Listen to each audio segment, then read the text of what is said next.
नमस्कार। हम लोग यहाँ पर सॉल्व कर रहे हैं सीटेट 2021 का पेपर गणित पोर्शन यहाँ पर हम सॉल्व कर रहे हैं। एक एक क्वेश्चन की एनालिसिस आप देखेंगे।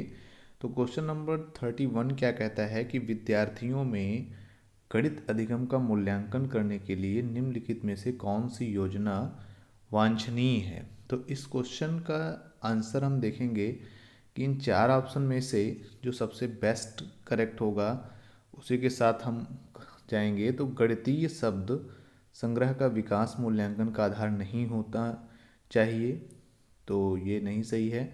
समानता के लिए सभी विद्यार्थियों को एक समान कार्य दिए जाने चाहिए। यहाँ पर वो कह रहा है कि मूल्यांकन के लिए कौन सा वांछनीय है, तो इसमें से जो सबसे नज़दीक करेक्ट है तो वो आपका फोर्थ ऑप्शन है कि विद्यार्थियों की अपने उत्तरों को समर्थन देने की क्षमता मूल्यांकन का महत्वपूर्ण आधार होना चाहिए।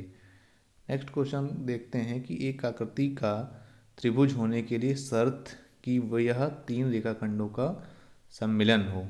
तो यहाँ पर देखेंगे कि तीन रेखा तो नेसेसरी होता है कि हमारे पास तीन रेखाएं से ही, तीन जो होता है लाइन सेगमेंट से ही, थ्री लाइन सेगमेंट से ही हम एक त्रिभुज का निर्माण करते हैं, लेकिन ये इतना ही हमारे पास सफिशिएंट नहीं होता है। तो मतलब ये नेसेसरी है लेकिन ये पर्याप्त नहीं है, मतलब ऑप्शन नंबर 2।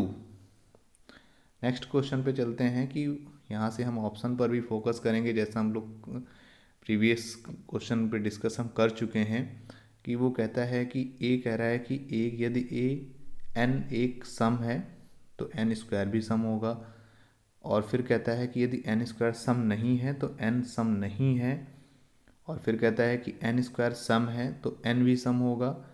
इसका यदि एन सम नहीं है तो एन स्क्वायर सम नहीं है। तो यहाँ पर हम देख रहे हैं कि कन्वर्स है, ए और सी एक दूसरे के कन्वर्स हैं। तो सी इज़ द कन्वर्स ऑफ ए या A is the converse of, तो यहाँ पर हमारा ऑप्शन 2 करेक्ट है।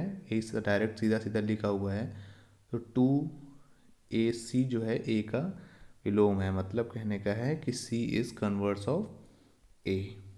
नेक्स्ट क्वेश्चन पे चलते हैं। कहता है कि दृष्टिबाधित विद्यार्थियों के लिए निम्नलिखित में से किसका प्रयोग गणित शिक्षण अधिगम के साधनों के रूप में नहीं किया जा सकता है। तो दृष्टिबाधित, इसमें जो चार ऑप्शन आपके दिए गए हैं, तो इसमें से जो जियोजेब्रा है ये एक सॉफ्टवेयर की तरीके से हम कंप्यूटर में यूज करते हैं, जिसमें बच्चों को दिखाते हैं विभिन्न प्रकार की आकृतियाँ। तो जब वो दृष्टिबाधित बच्चे हैं तो हमें लगता है कि यहाँ पर देखने में उनको प्रॉब्लम है, तो यही ऑप्शन सही हो सकता है। नेक्स्ट क्वेश्चन पे चलेंगे 35। निम्नलिखित कथनों में से कौन सा सत्य है। तो गणित सच कथन प्रतिबंधित हो सकते हैं। फिर क्या है कि गणित की पुस्तक में दी गई सभी प्रमेयों की उत्पत्ति से ही गणित बनता है, ऐसा तो नहीं है, लेकिन अगर प्रमेय नहीं होगा तो क्या गणित नहीं बनेगा। फिर वो क्या कहता है कि एक व्यक्ति जो कि अंक गणितीय परिकलन में अच्छा है वह गणित में भी अच्छा होगा और विलोमतः भी सत्य होगा। गणितीय ज्ञान के उत्पादन में अंतर ज्ञान की कोई भूमिका नहीं है। तो इनमें से फर्स्ट और थर्ड में करेक्ट होने की संभावना है, लेकिन यहाँ पर फर्स्ट आपका ज़्यादा करेक्ट है, तो फर्स्ट ऑप्शन करेक्ट हो सकता है। नेक्स्ट क्वेश्चन पे चलते हैं कि समावेशी कक्षा में पठन अक्षमताओं वाले विविध बाधित क्षमता के छात्रों के गणित अधिगम के विषय में निम्नलिखित में से कौन सा सत्य नहीं है। कौन सा सत्य नहीं है पूछ रहा है। तो यहाँ से हम देखेंगे कि जब उनको पढ़ने में प्रॉब्लम होता है तो पठन अक्षमता केवल भाषा सीखने को ही प्रभावित करती है, ना कि गणितीय अधिगम को। तो ऐसा तो नहीं है कि अगर वो प्रॉब्लम करता है उनको पढ़ने में तो हो सकता है कि वहाँ भी प्रॉब्लम करेगा। तो इसमें से आपका जो ऑप्शन फोर्थ है, पठन अक्षमता वाले बच्चों को अपने विचारों को क्रमबद्ध और संगठित रूप में लिखने में कठिनाई हो सकती है, तो ये ऑप्शन ज़्यादा करेक्ट लग रहा है यहाँ पे। नेक्स्ट क्वेश्चन पे चलते हैं। अब सारे क्वेश्चन आपके न्यूमेरिकल बेसिस हैं तो उनको तो आपका फिक्स आंसर ही है, उसमें कोई डाउट नहीं है कि 6 अंकों की बड़ी से बड़ी संख्या के विभिन्न अभाज्य गुणनखंड। तो 6 अंकों की सबसे बड़ी से बड़ी संख्या जब आप देखेंगे तो 9996 टाइम हो जाएगा, और इसके फैक्टर जो होते हैं आपके 999 के, तो सिंपल सी बात है कि ये आपका 3 से सबसे पहले डिविजिबल है, उसके बाद 3 से भी डिविजिबल है, 7 से भी डिविजिबल है, 11 से भी डिविजिबल है, 13 से भी डिविजिबल है और 37 से भी डिविजिबल है। तो टोटल काउंट कर लेंगे, टोटल 5 प्राइम फैक्टर्स हैं इसके और डिस्टिंक्ट प्राइम फैक्टर ही वो पूछ रहा था, तो आंसर आपका हो जाएगा 5।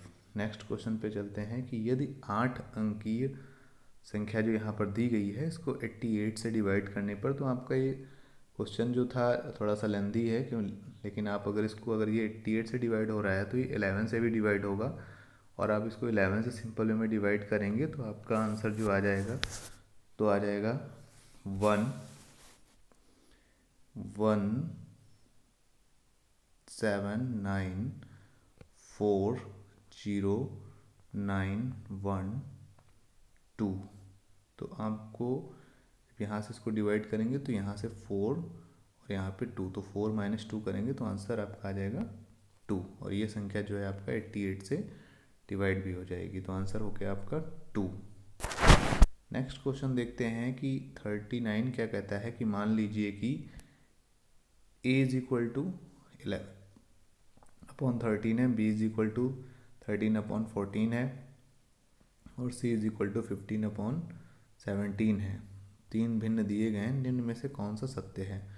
तो ध्यान देंगे कि जब हम भिन्नों का कौन बड़ा कौन छोटा बताते हैं तो आपका पुराना मेथड है, लेकिन यहाँ पर अगर जो हम क्योंकि अगर एलसीएम लेंगे 13, 14 और 17 का तो सारे डिफरेंट नंबर हैं, तो इस 17 × 13 × 14 बहुत बड़ा कैलकुलेशन जाएगा। तो ऐसे जब भिन्न आते हैं तो आपको हम सिंपल में बताते हैं कि जब इन दोनों का डिफरेंस ले लेते हैं हम यहाँ से डिनोमिनेटर और न्यूमरेटर का, तो 11 और 13 का डिफरेंस लेंगे तो 2 आ जाएगा, 13 और 14 का डिफरेंस लेंगे तो 1 आएगा, 15 और 17 का डिफरेंस लेंगे तो वो 2 आ जाएगा। अब 2, 1 और 2 का एलसीएम लेंगे सारे डिफरेंस का, न्यूमरेटर एंड डिनोमिनेटर का, तो आ जाएगा एलसीएम इज 2। फिर 2 को हम डिफरेंट जो डिफरेंस आया था उसे डिवाइड करेंगे, 2 से डिवाइड करेंगे 2 को तो 1 आएगा और 11 × 1 11 आएगा। फिर नेक्स्ट क्या करेंगे, 1 से डिवाइड करेंगे तो 2 आएगा, तो 11 × 2 13 हो जाएगा, 11 या 13 तो 13 × 2 26 हो जाएगा सिंपल वे में। फिर 2 से डिवाइड करेंगे 1 आएगा तो 15, तो जिसका ये ज़्यादा आएगा वही आपका फ्रैक्शन भी ज़्यादा होगा। तो सबसे ज़्यादा आ रहा है 13/14 का, तो sir 13/14 is the largest fraction है इसमें, तो आपका 4th ऑप्शन करेक्ट है। नेक्स्ट जो ग्रेटेस्ट है वो 15/17, तो आपका यहाँ पर ये ऑप्शन 4 बिल्कुल करेक्ट है। 11/13 सबसे छोटा है, उसके बाद 15/17 और उसके बाद सबसे बड़ा है 13/14। नेक्स्ट क्वेश्चन पे चलते हैं। यह क्या कह रहा है, एक कैलकुलेशन था सिंपल वे में, के की वैल्यू उसने पूछा था, तो सबसे पहले 1.001 × 1.1 करेंगे, उसके बाद हम क्या करेंगे, इसको मल्टीप्लिकेशन करने के बाद इनको ऐड कर लेंगे और इसको माइनस करने के बाद 2 से माइनस कर देंगे तो के का वैल्यू आ जाएगा। और आप जब इसको सॉल्व करेंगे तो आपका आंसर आ जाएगा, यहाँ से इसको मल्टीप्लाई करोगे तो 1.101 आएगा। अब इसको जब सॉल्व करोगे यहाँ से तो 1.8929 आएगा, इसको 2 से माइनस कर दोगे तो आंसर आ जाएगा 0.1071, मतलब आपका आंसर होगा 4th, तो 4th ऑप्शन इसका करेक्ट हो जाएगा।